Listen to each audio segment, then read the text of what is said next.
At Federal, we have products for every season and every pursuit. Our passionate and dedicated teams design, build, and deliver the world's best American-made ammunition, whether you're hunting, target shooting, or defending yourself and family. Our pride and hard work can be found in every box, ammo can, or bottle of ammunition. For us, it's always in season. It's Federal season.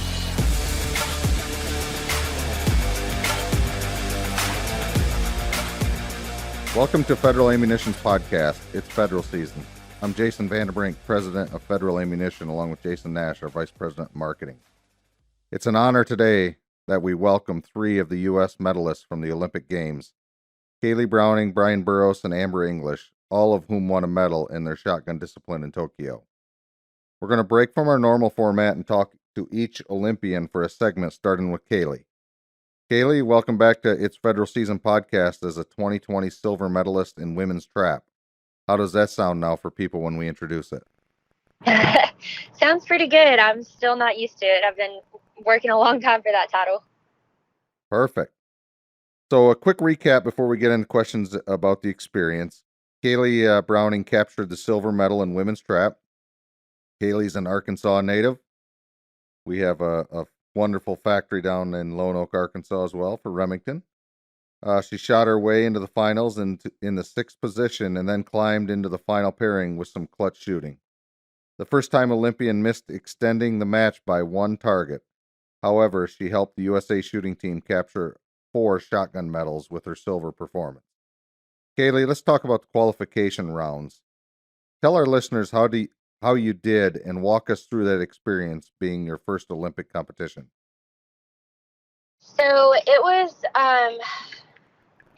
pretty nerve-wracking. I don't think all of the training in the world can prepare you for something like that. It's definitely a once-in-a-lifetime experience for sure.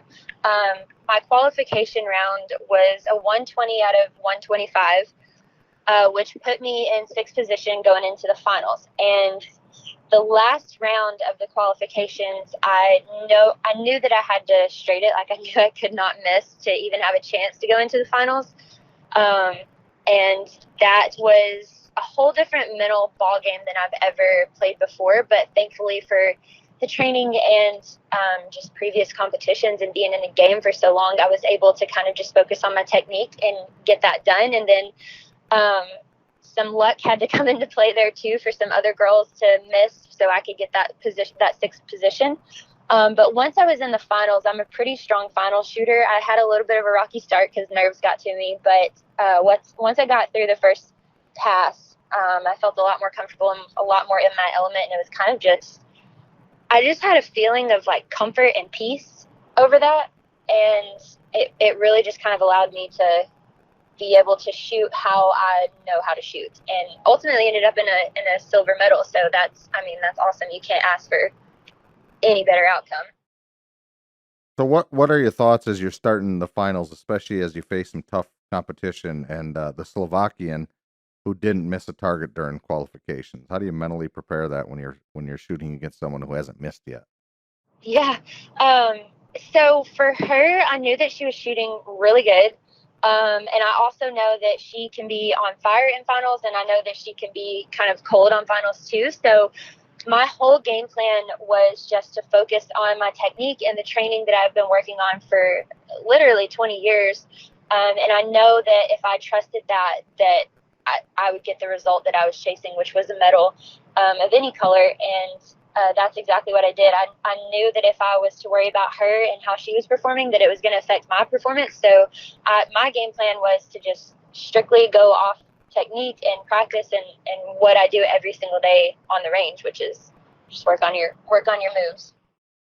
So what was your nerves like as you and the Slovakian, again, for our listeners, who was perfect in qualifications, as you were getting into your final 10 targets, and then after the shooter from San Marino finished with the bronze?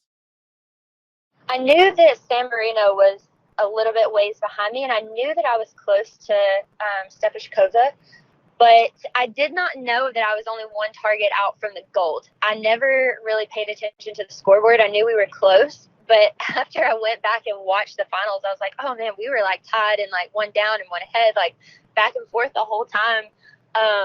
So I didn't know exactly where I was until it was over. So I was trying to just keep the same routine that I had been through the whole finals and the whole match, really, just focusing on my task at hand. And I knew that I either was going to get a silver or gold, and I was happy with either one. So I was just trying to finish as strong as I could. But I didn't have too much nerves at the end because I didn't really know where everything was. I never looked at the scoreboard, which now I'm like, you probably should have looked at the scoreboard and like, dang, you're one off. Like, step it up. Come on. That's awesome. And I mean, congratulations again. What a fantastic finish. How would you describe the whole competitive experience? I mean, we noticed that there was a different color background, and what was the arena like for you? Yeah, the range was awesome. The targets flew really well. The background that they had was purple, which was a little odd because we normally shoot on green backgrounds, like a green bunker and green backgrounds, and the bunker was purple, the field was purple, and then the wall was purple. So, but somehow it made the targets look a lot better than they normally do. So maybe purple's the key. I don't know, but scores were really high there, and I think that that's one of the reasons why. Because one, we were pretty close to sea level, so we didn't have to throw them very hard to get the distance. And then two, the background was so consistent on every range. Really, if you got comfortable on one range, you were comfortable on all of them. So because they were pretty much identical. So that kind of gave you a little bit of a confidence boost.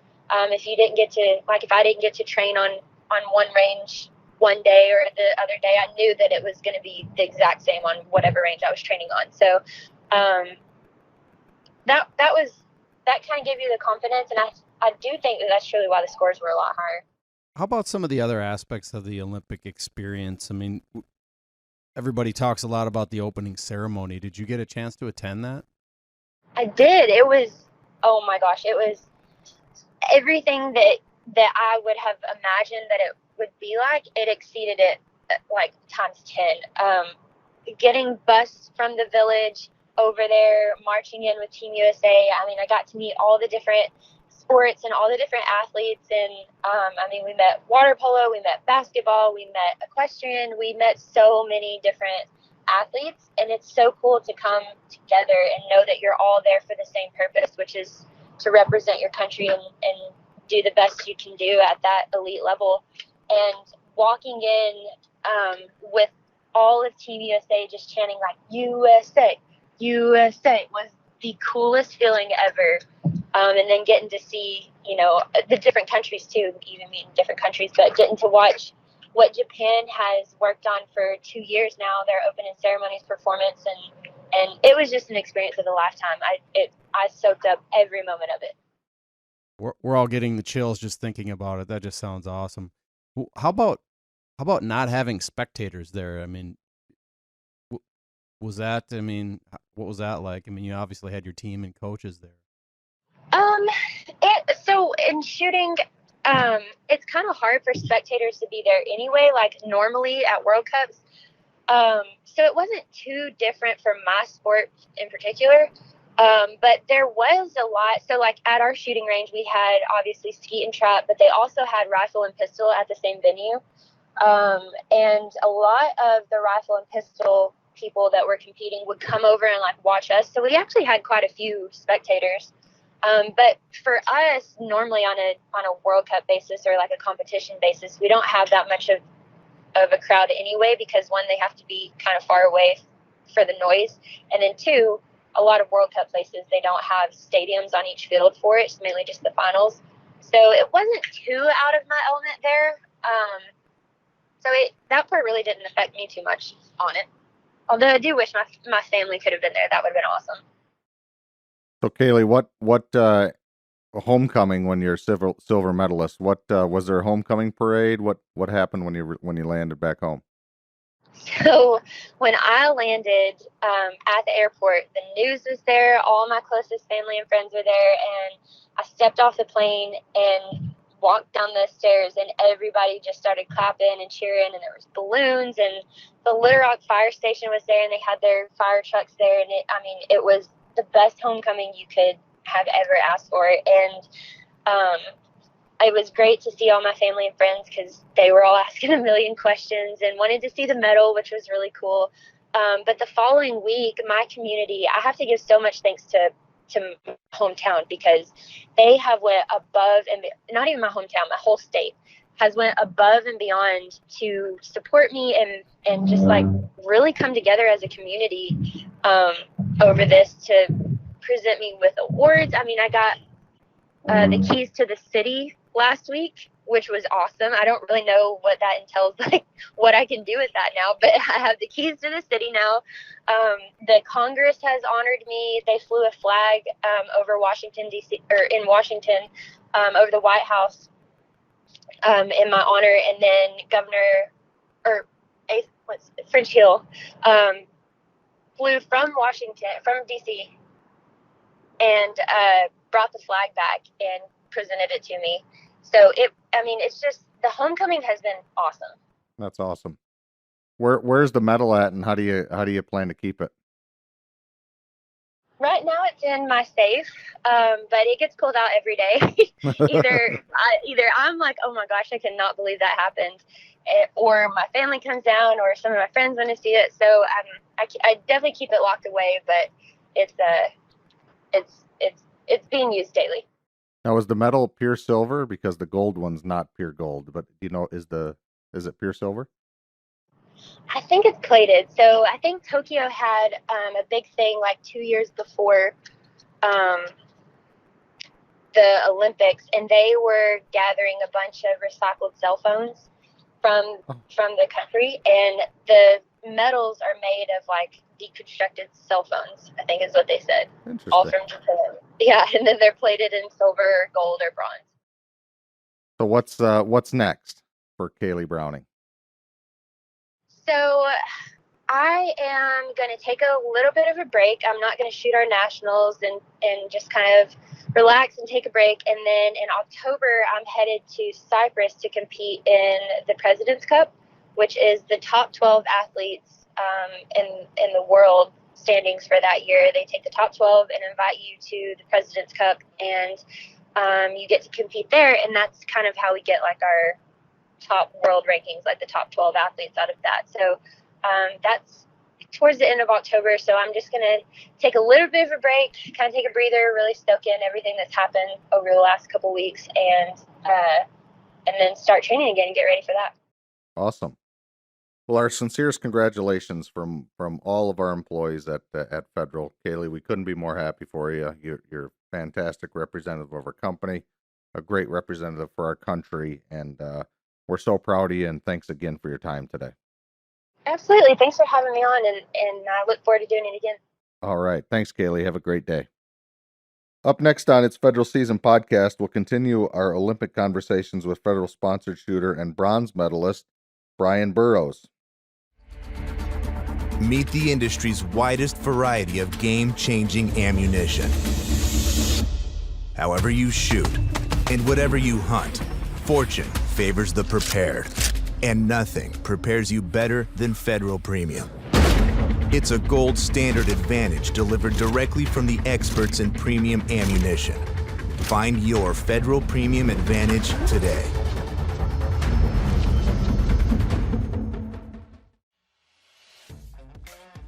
In its Olympic debut, mixed trap, Federal-sponsored athlete Brian Burrows and teammate claimed the bronze medal at the Games in the mixed team trap. His team qualified for the bronze match by posting a very impressive 146 out of 150 in the qualifying round. In their bronze medal match, Team USA faced the mixed team from Slovakia, which included the women's individual gold medalist in trap. Team USA won in a dramatic shoot-off to finish third and represent the United States on the podium. Brian, welcome back to the podcast, this time as a bronze medalist. How does that sound? Man, it sounds pretty good. I like the sound of it. So tell us about this new event. How does it unfold? And if you could talk our listeners through qualifications and then the scores to get to the finals. If you could just give us a little more background on one, first time the event's ever been held, and then two, how to get to the finals.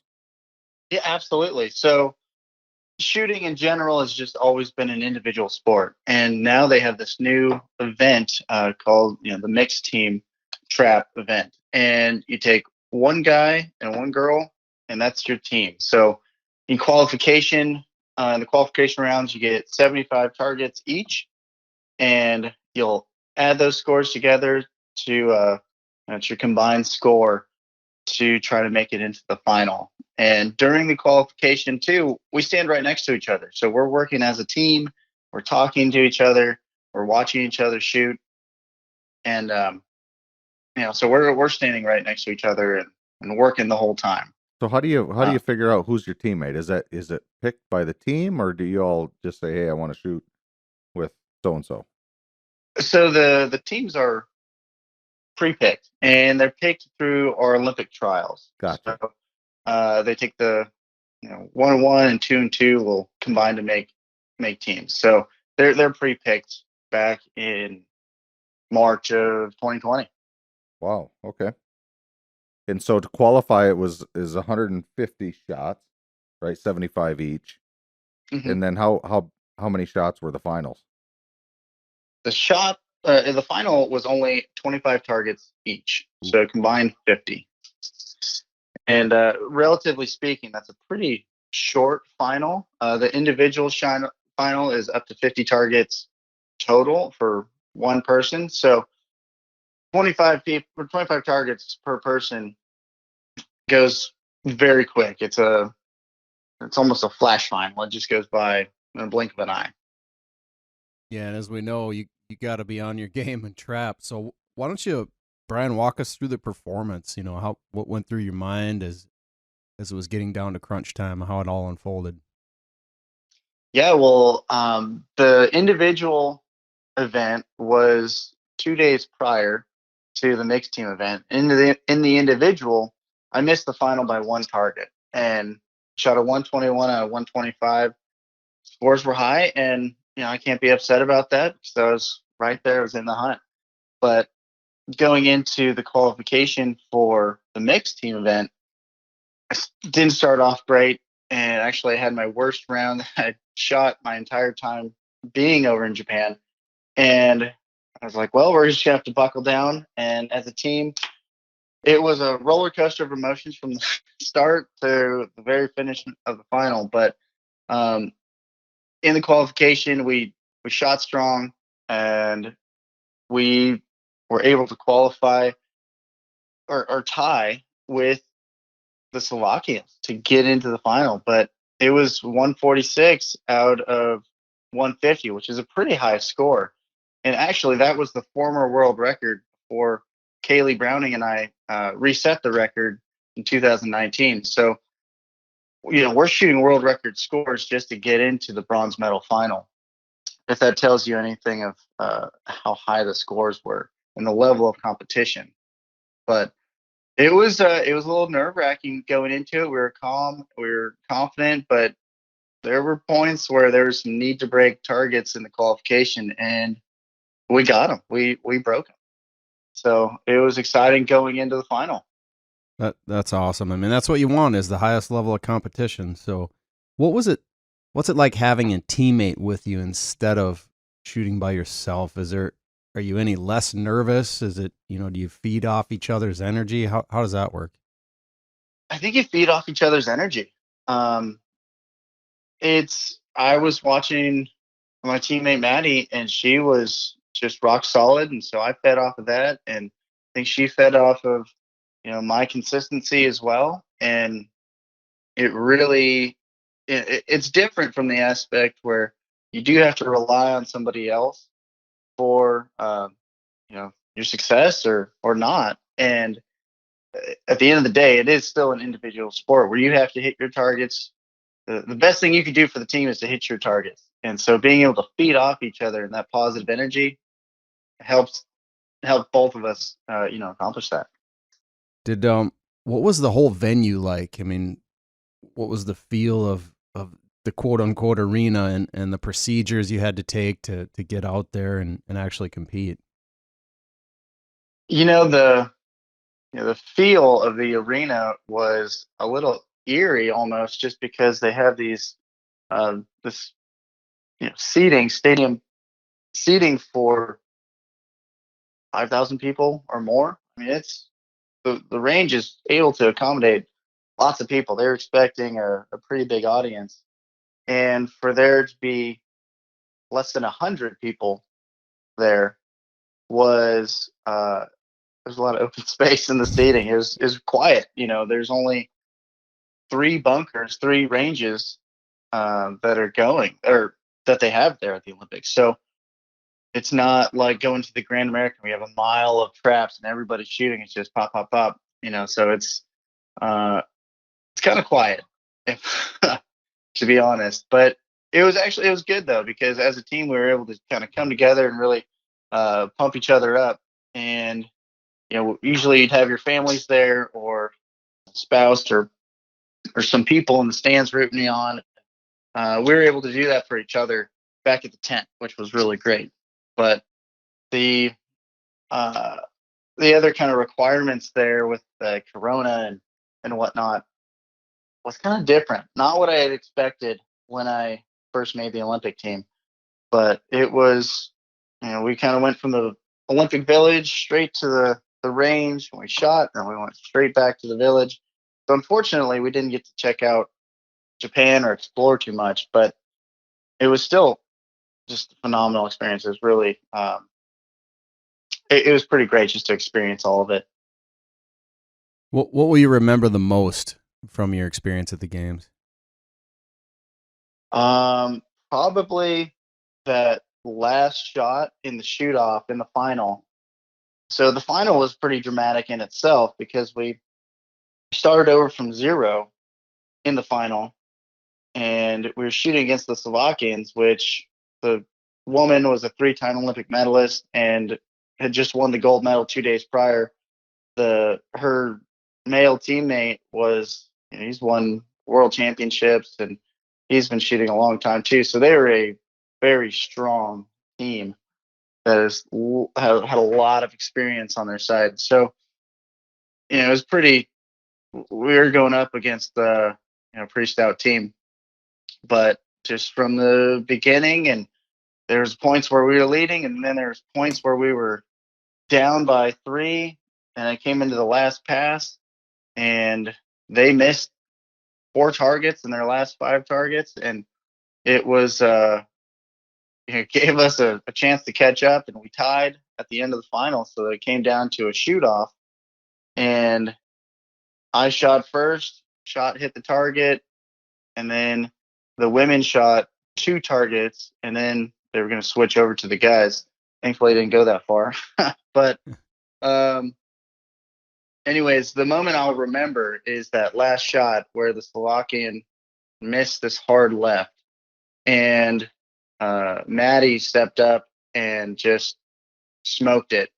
And there's an image burned in my mind of her turning around, target, the puff target's hanging in the background, and we had just secured the bronze medal, and at that moment we're Olympic medalists, and that's something that you dream about as a kid, and that's the moment that I will definitely not forget.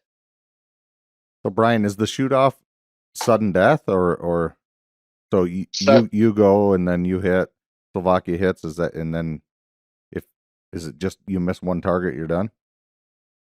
Yeah, so the Slovakians went first, Mm-hmm. and so he hit his target, then I hit my target, and then the Slovakian woman went, she hit, Maddie hit, then the Slovakian woman missed, and then Maddie hit it. So you miss, and the other one hits it, game over, sudden death. That's cool. Do not pass go. Do not collect $200. So what do you do with your bronze medal? Is it in a gun safe like Kaylee keeps hers, but or what do you do with it, and what's the plans for it? I do not keep it in the gun safe. It actually hasn't been in the gun safe yet. Well, for the first week, I think I wore it every moment under my shirt or had it in my pocket. Uh, As you should. but that's kind of what I thought. I worked pretty hard for that. I want to keep it around. Yeah. But honestly, I'd love to share it with people because there's not many people that have gone to see in person and hold an Olympic medal. So I keep it in my pocket a lot. And when I'm at work, I own an axe throwing place. So there's a lot of people that come through and kind of know the story. And so I can share that with them and maybe inspire some people and take it to the range. And a lot of people want to see it there. So hopefully I've inspired some of the youth to, aspire towards an Olympic medal too. But I love sharing that moment with people and that, chunk of bronze. So that's kind of where I'm keeping it. I'm sure eventually it'll go into the safe, but right now I keep it pretty close. Good. So what's next for Brian Burrows?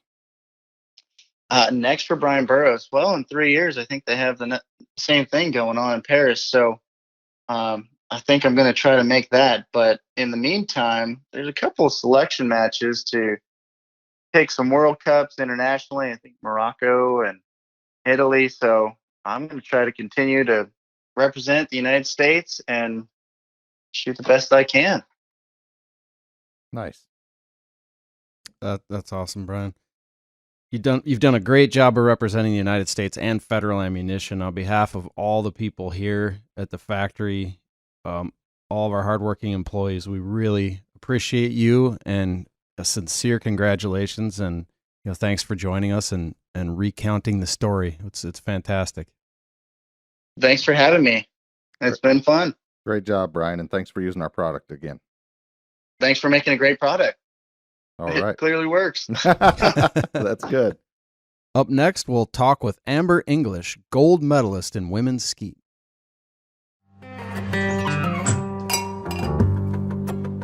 There's a time and a place for every season. This is that time, and these are those special places. When preparation gives way to anticipation, rituals, and traditions. Friends, family, forever. This is what you live for. It's time to celebrate the annual tradition like no other. It's federal season. Welcome back to the final special Olympic segment of It's Federal Season podcast. I'm Jason Nash, and we're privileged to have Olympic gold medalist Amber English in women's skeet join us to talk about her gold medal performance in Tokyo. Amber, welcome. Thank you for having me. Absolutely. Thanks for joining us. So the Olympics have been over for a week now, and it's settled in that has it settled in yet that you're a gold medalist? Slowly but surely, as soon as we were done shooting, I just could not believe that the match was actually over. There was just so much buildup for this Olympic Games with cancellations and delays and postponements. So I just couldn't believe that we actually were done working on that specific match. But yeah, it's starting to settle in a little bit now. That's great. Yeah, I can imagine it was a roller coaster. For our listeners, First Lieutenant English is a U.S. Army Reserve soldier assigned to the U.S. Army World Class Athlete Program and attached to the U.S. Army Marksmanship Unit for training. So today, you're back at work, and we were able to pull you from the range to have this conversation. Thank you very much for making the time. Oh, no problem. So let's jump into a couple of questions here for you.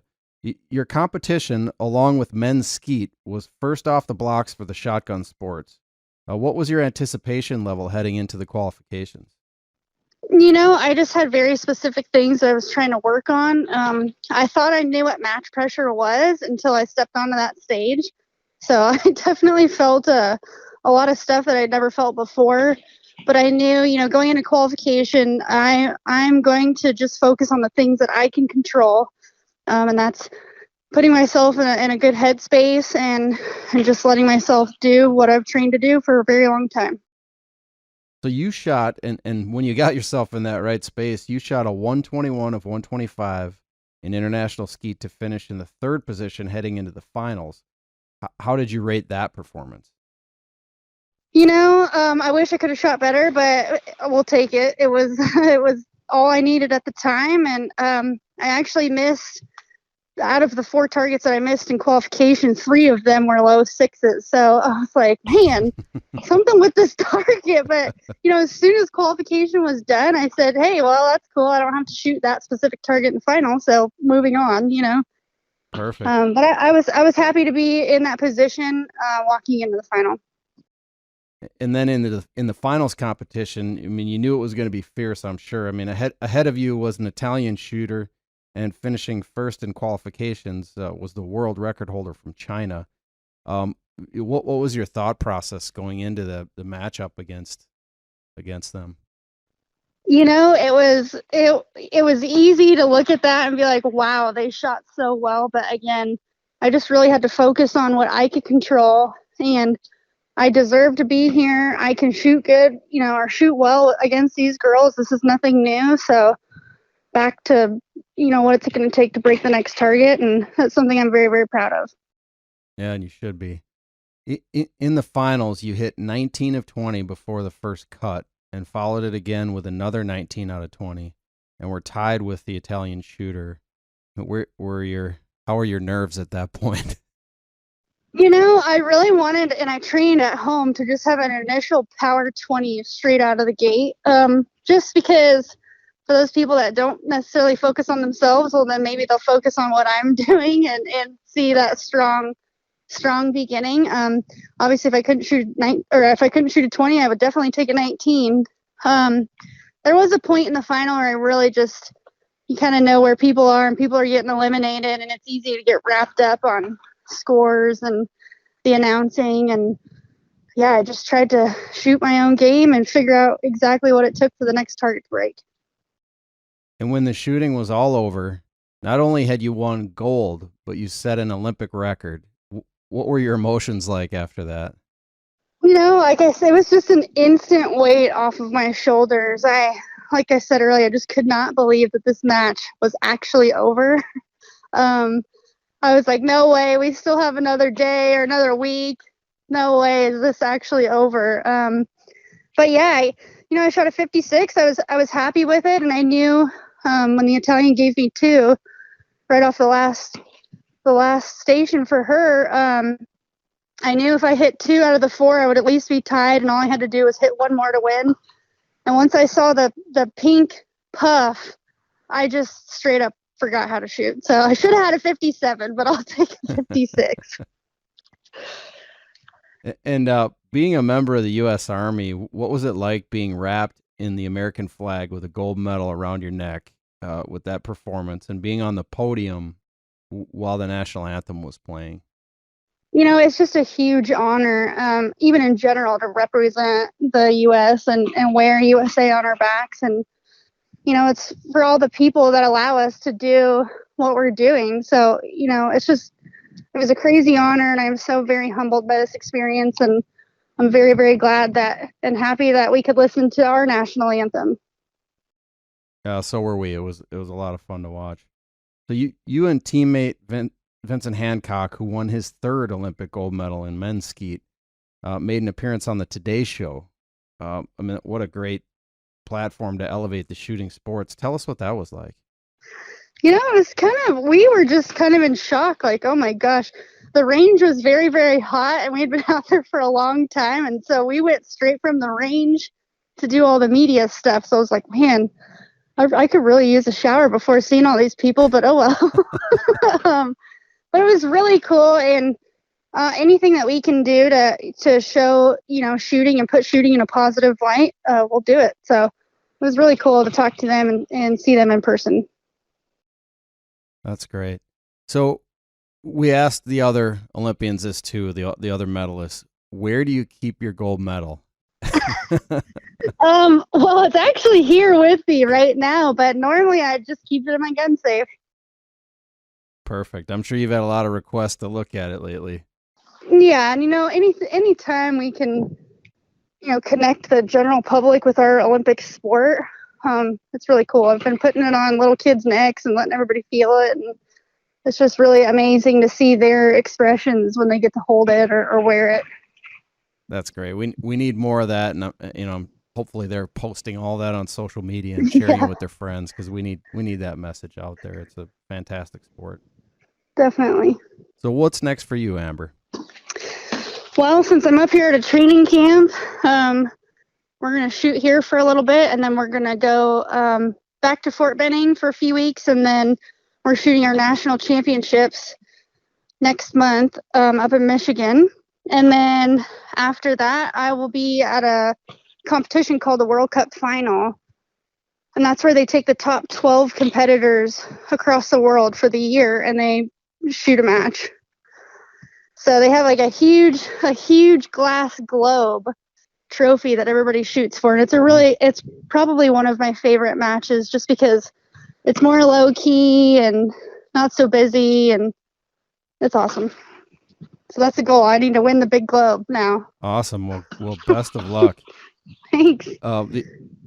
Forever, the Olympic records are going to have you listed as a gold medalist at the 2020 Tokyo Olympic Games. We really appreciate everything you do to represent the USA, and congratulations. And we can't wait to see you compete again in the near future. Thank you so much for your support. And it's, people like you guys letting us use our platform to share our fun experiences. So thank you as well. Thanks, Amber. Good luck at the next one. Thank you. If you like the It's Federal Season podcast, be sure to let us know by filling out a rating and review on iTunes. And remember, for us, it's always in season. It's Federal Season.